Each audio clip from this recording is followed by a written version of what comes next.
Hey yo, good evening. Good evening to my fellow movie mystics. How are you tonight? Sorry, I've been stream shy lately, but I'm back at it talking about movies. Playing it South by Southwest, playing it on Blu-ray, playing it on YouTube. I've got movies to discuss with you tonight. Yo, thank you for checking this out tonight. Thank you for checking out this stream, either live or later. You know, I love you a little bit more if you're listening to it live. But the South by Southwest content continues. I've got more South by Southwest content coming at you. The last broadcast, which you guys seem to love, was called CKC Meets South by Southwest. And, I'm back in the game, man. I'm getting emails from people that I hadn't heard in a while. After TIFF didn't seem to, want a lot of independent journalists, given their current financial situation. It was tough on us. But South by Southwest showed me mad love. And I got so much love for them, and I really appreciate the bump that they've given the show. And I'm gonna the last broadcast was hot, and it's going to keep going throughout April, and maybe even into May, man. Maybe even to May. I got more South by Southwest interviews than I'm booking even now. Like, I got one tomorrow, and I got one maybe next week too. I'm so excited about that. I'm so thrilled to be a part of this right here, this South by Southwest thing. So, anyways, if you want to listen to the last broadcast that was South by Southwest focused, or, the one before that was Berlin Alley focused, or any of them, they're all good stuff, you go to ckcofm.com, you go to the programs, and then you scroll down to Wednesday from the midnight to 2 a.m. time slot, and you find this show right here. It's really easy. And then, of course, join me on Facebook. Just join Mystic and Severe on CKCOFM. The Facebook group, and I'll certainly admit you. You can follow me on Twitter at the movie_mystic, on Instagram movie mystic 2021, and on Letterboxd I'm the movie mystic too. You can read my reviews there. So I'm so excited to tell you about some things that are coming on this particular broadcast, and things that are just coming. Man. That are coming in April.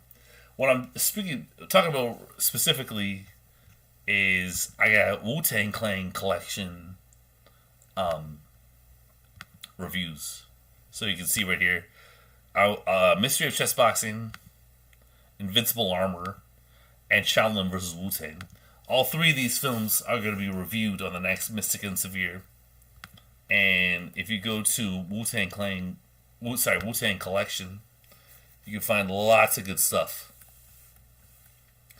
So, I'm a big fan of this YouTube channel. I have been for years. Look at them. They're almost at 3 million subs. Good for them. And I'm going to be repping them throughout the month of April. You're going to have 3 WuTang Collection movies reviewed on my April broadcast.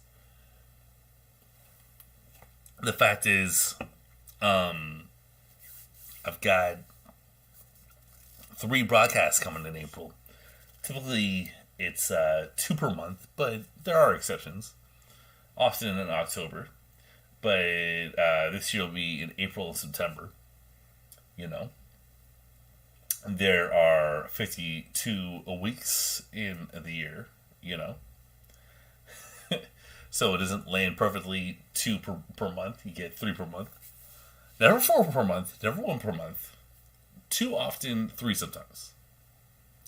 And I thought it'd be fun to just dive into Kung Fu. I went on a real Kung Fu kick. I've actually written all these reviews. I've written 9 Kung Fu reviews for April. I had some of the last broadcast too, actually, for Brawlbusters and the Sword of the Claw. But I'm really going in on the Kung Fu content.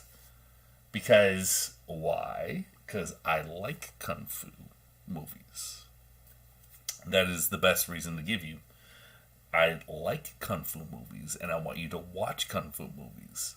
However, I understand most people aren't literate in this genre, so I'm going to tell you what the ones that I'm enthusiastic about. And hopefully you'll get enthusiastic about all kung fu going forward. So yeah, Mystery Chess Boxing is great. You might catch the WuTang references, WuTang Clan references there. If you watch that movie, maybe you won't. Either way, it's got a great feeling. It's a lot of fun.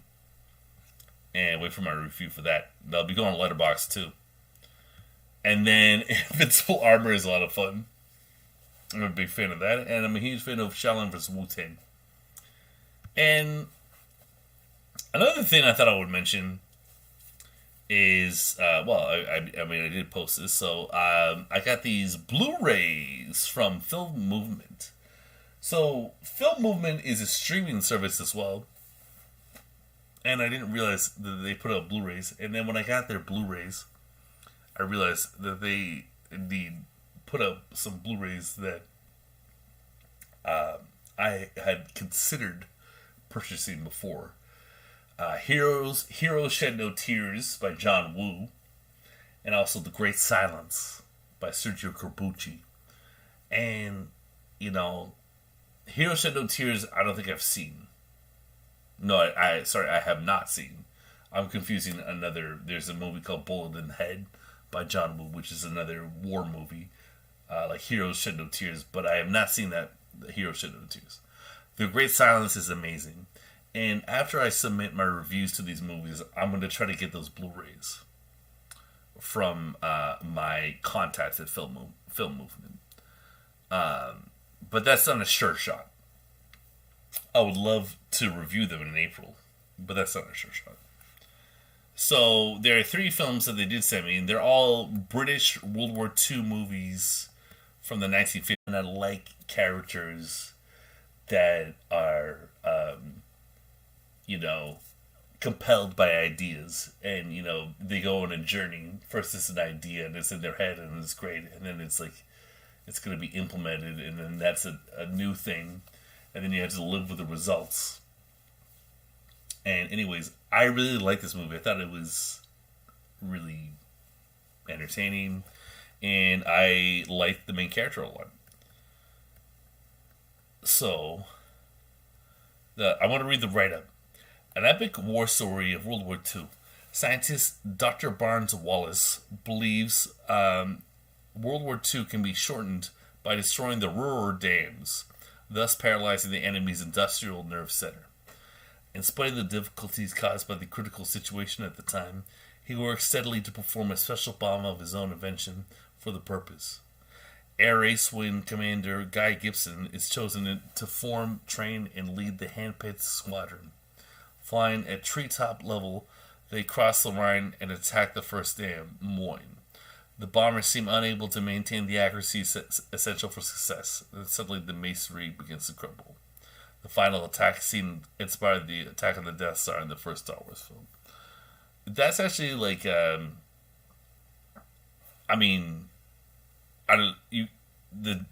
whole attack on the Death Star thing. I know Battle of the Bulge was a big one. That's like a British World War II movie. So, yeah, I totally believe that George Lucas saw this movie. I don't doubt that this inspired the attack on the Death Star scene in A New Hope. I think A New Hope looks a lot better. The Death Star scene Attack on the Death Star scene looks a lot better than the Dam Busters. I think actually the special effects of the Dam Busters are not worth remembering as much as that main character, Dr. Barnes Wallace. Just like the special effects, the explosions at least. There is suspense and stuff like that though, with all that, with those action scenes. I'm not trying to say they're horrible. It's just the special effects are horrible. But the Dam Busters, really good movie. And of the 3, this is the one I recommend you buy. Now, Ice Cold and Alex is interesting because it was directed by J. Lee Thompson, who directed later, in like 9 years later, The Guns of Navarone, which is an incredible movie, right? With Gregory Peck, I believe Anthony Quinn, but that's just a great, what Tarantino calls "Guys on a Mission" World War II movie, total classic. It's right up there with The Dirty Dozen, The Great Escape, all that noise, and this movie is that 50s British World War II style, like we saw in the Dam Busters. It's just a few years later, and it's sort of an anti-war movie. It's dealing with someone at the end of his rope. Look at this scene right here. Ooh la la! It was sort of trimmed down. Actually, it was pretty hot, man. I'll read the write-up. 1,000 square miles of blazing, pitiless deserts, and a story so unusual, so gripping, that it could spring only from life itself. The Mediterranean of 1942, on the barren North African coast, where war has turned towns into smoking ruins, and the grim struggle surges to and fro. But it's just the background. The story is about people, not war, and it happens to be true. So it's basically about these people pushing through an ambulance in the desert, and there's a German with them, and they're kind of they sort of sympathize with them. This movie actually did great at the Berlin Film Festival. Where is it? Nominated for the Golden Bear, exactly. But it won the Critics Award in Berlin back in 1958 or 57, whatever. So it's definitely more emotionally complex and nuanced for a straightforward British propaganda World War II movie.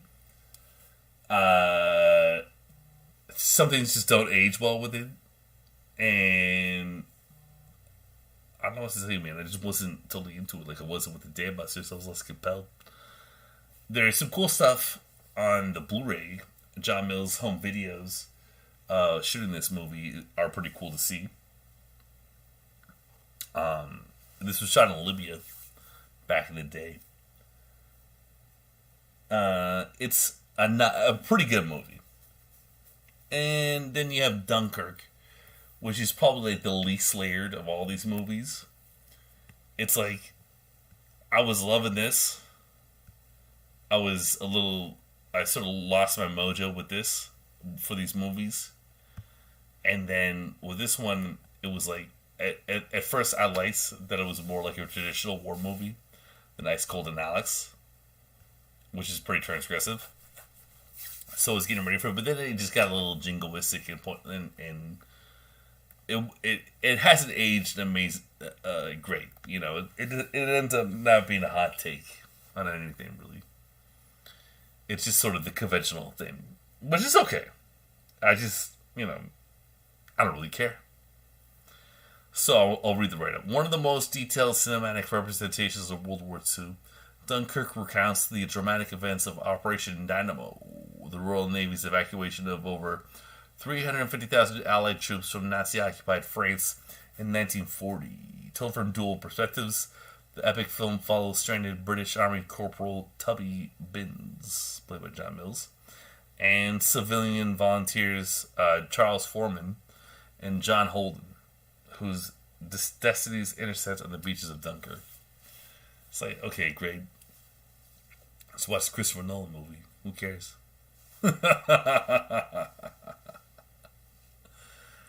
Anyways, that's kind of cold, but there it is. So those are the movies. Is there? Oh yeah, there's something else I'm missing. It's called Doors. I'm going to review this. I'm not going to play a trailer.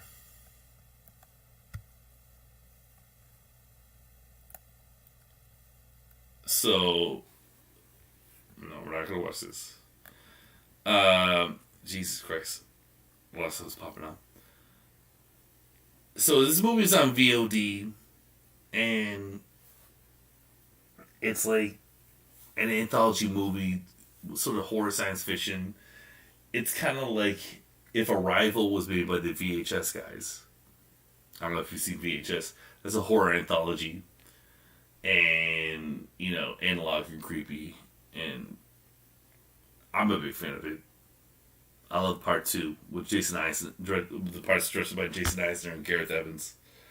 That was legit.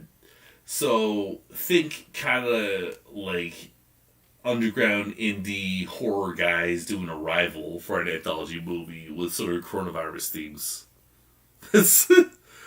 That's how I would describe this movie.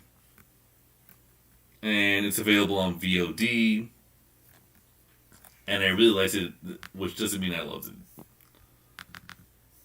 But I would say it's, if that sounds appealing to you, if this looks kind of cool to you, I don't think you'd be hugely disappointed. You won't be hugely disappointed. You may not fall in love with it, but it will do. So those are my reviews. And then shit, I also have some other reviews that I haven't mentioned. I'm gonna sorry, I'm poorly prepared for this too, it appears, because it's been forever. But oh yeah, we'll talk about some of that stuff.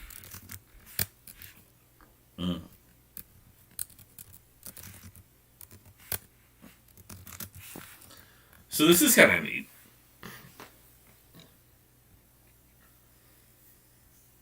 The Hunt for Planet B. This played at South by Southwest. All these other reviews are South by Southwest movies. So it's basically, there's this fancy pants NASA telescope that has found that there is a planet a couple of solar systems away from us which has life on it, or it's livable rather. We don't have proof that there's aliens there, and if you're a science head, you're fascinated by this sort of stuff, or you just kind of like spacey vibes, I found this to be interesting, and so you probably will too. I don't know. What do I know? I don't know anything. I'm not a scientist, man. I don't know. I don't really know anything about space. But this movie's interesting. And then, okay. This movie, I thought Variety nailed pretty well in their review. Paul Dude's Deadly Lunch Break is the movie. Dark, grisly British satire, can't quite settle on a target. Oof. So, it's like, okay. So we're going to review that movie. I'm going to review that movie. And still uneven, but there are some entertaining things in there. And you're going to learn all about that, and you're going to like that. And then what else can I tell you? I'm thinking just reviews.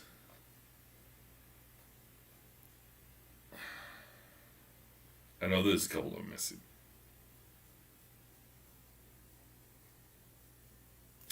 Alright. I'm going to see. I don't know if there's a word open here. I'm bringing you into my personal life now. No, I don't think it even shows up here. So, I'm on Word right now, and I'm going to tell you about these other movies.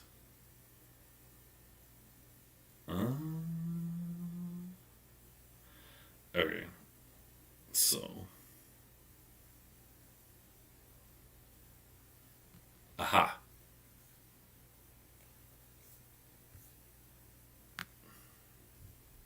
So I think there's just one more.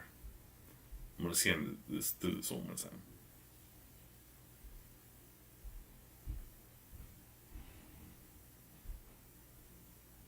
Yeah. Yeah, it looks like it. So, it's called Ludi.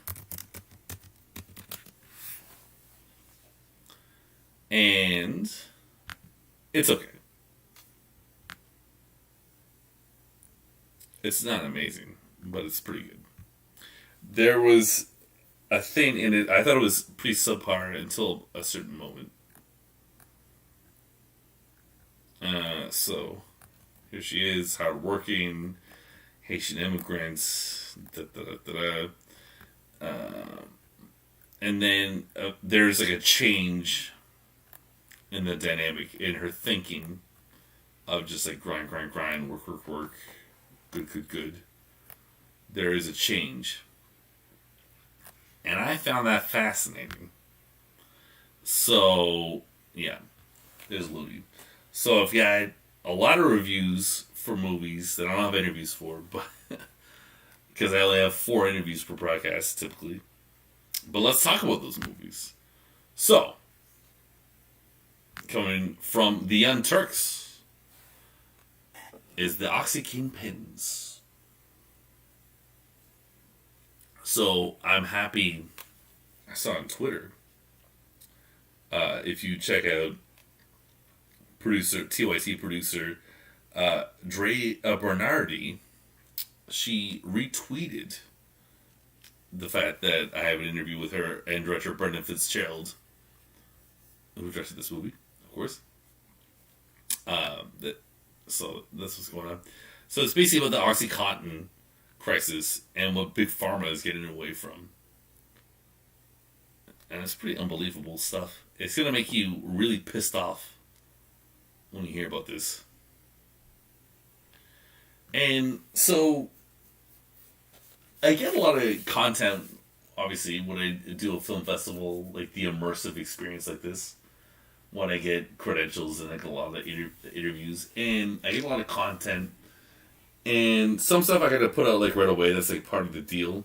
But most people are like, they're cool with it. They know I'm getting a lot of stuff, and it's gonna come out eventually. So I like to sort of theme everything like other broadcasts. And so this broadcast is gonna be called.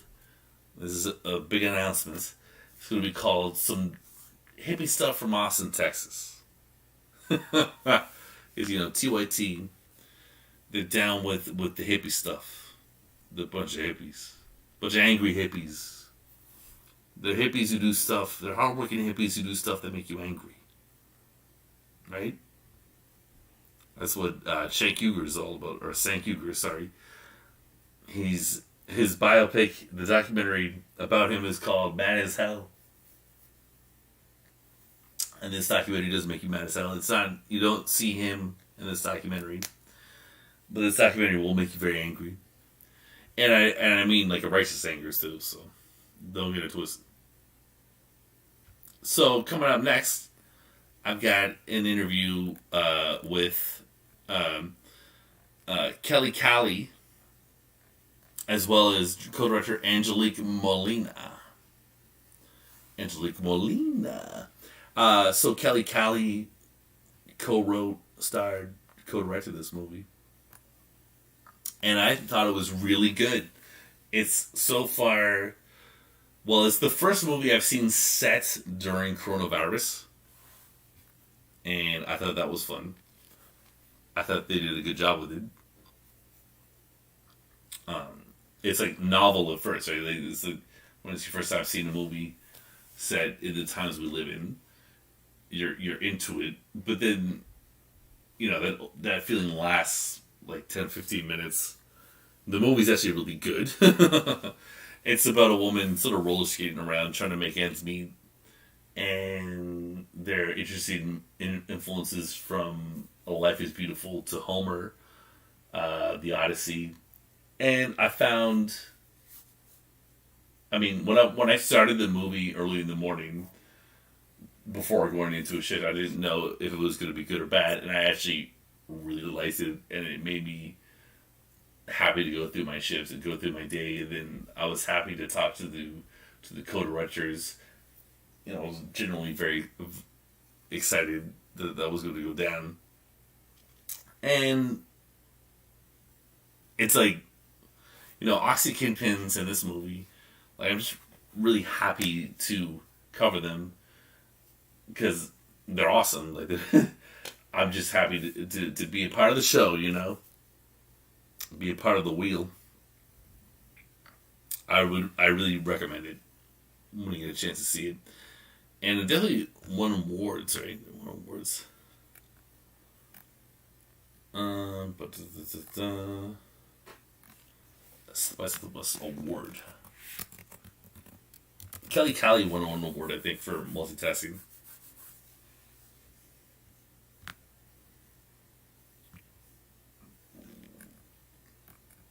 Okay.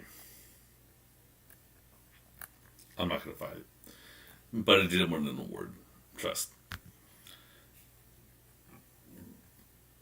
Two other gents that I got to talk to were these guys right here, David Alvarado and Jason Sussberg. And I really like them. They're very cool dudes. Intelligent filmmakers. Again, people I want to support by interviewing and airing that interview on CKCU, and then also publishing on YouTube. And they made a movie about a guy named Stuart Brand, who's sort of a weirdo San Francisco scientist who did some things. Is an older man now, and not that I know the guy very well, but did some things I liked, did some things I didn't like, but is an interesting character and worth documenting. So, I thoroughly enjoyed this documentary called "We Are as Gods." He's got some strange ideas. He wants to bring back extinct animals to help the ecosystem deal with climate change, like woolly mammoths and stuff. It's very strange. There was a moment actually in the interview where we were talking about the electric Kool-Aid acid test, because he's written about by Tom Wolfe in that book. And if you don't know that book, it's pretty entertaining. And it's all about the Merry Pranksters, who Stuart Brand was a part of. And it was like a sort of an acid cult led by Ken Casey, who wrote One Flew Over the Cuckoo's Nest. And I was talking in the interview. Sometimes I get a little tangential and maybe perhaps indulgence by bringing up other references. And we were talking about how both books, the Electric Kool-Aid Acid Test and Hell's Angels by Hunter S. Thompson, like both groups met up at a party while Tom Wolfe and Hunter S. Thompson were writing their respective books. And both books document the same party, very somewhat differently actually. It's really funny, the Hells Angels think that the the Merry Pranksters are a bunch of weirdos, and the Merry Pranksters are into or oblivious to the real danger that is the Hells Angels. And they didn't actually know that the Hells Angels book by Hunter S. Thompson documented the same party. So that was fun to share in the interview. That was a good time. And then finally, we've got this really cool documentary that I just saw today called Under the Volcano. And I'm actually going to interview the director tomorrow. It's not in the can yet. And it's all about this recording studio set up by George Martin, of the Beatles fame. And he set it up, I think it's in Jamaica, but it's like a very remote volcano town. And it was basically about getting artists off the grid, come down to the spot, set up shop, away from, busy life. And all kinds of people came through. Elton John, Duran Duran, The Police, the Rolling Stones. All these cool people. I think Paul McCartney too. And it's great. You see a lot of people who recorded there talk about it. George Martin's dead, but it was just, South by Southwest, of course, they did a lot of concerts when it was in person. And actually, what's funny is this is the first time getting accredited for a festival where people representing musicians hit me up asking me to cover musicians that never happened to me before.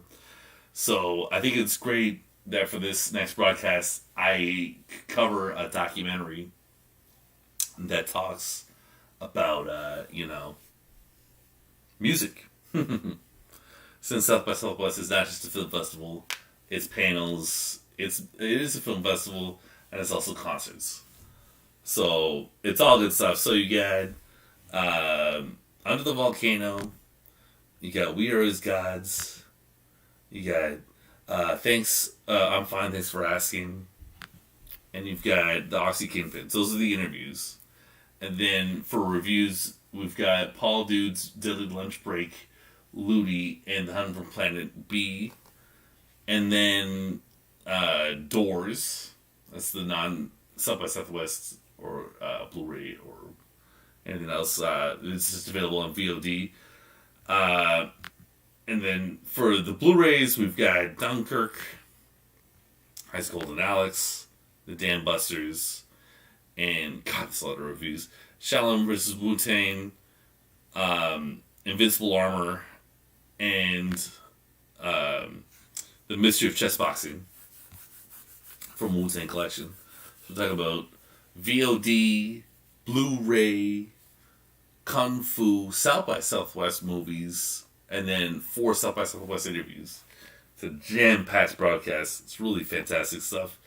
So I hope you stay tuned for that. If you go next Wednesday night, going into Thursday at midnight, dial in or just press listen on ckcofm.com from midnight to 2 a.m. You can hear the whole thing. Or you can just check back on this page on Thursday morning, and it will certainly be there for your listening pleasure. Thanks so much for listening to the stream, guys. I had a lot of fun. I want to say goodnight and take care of yourselves.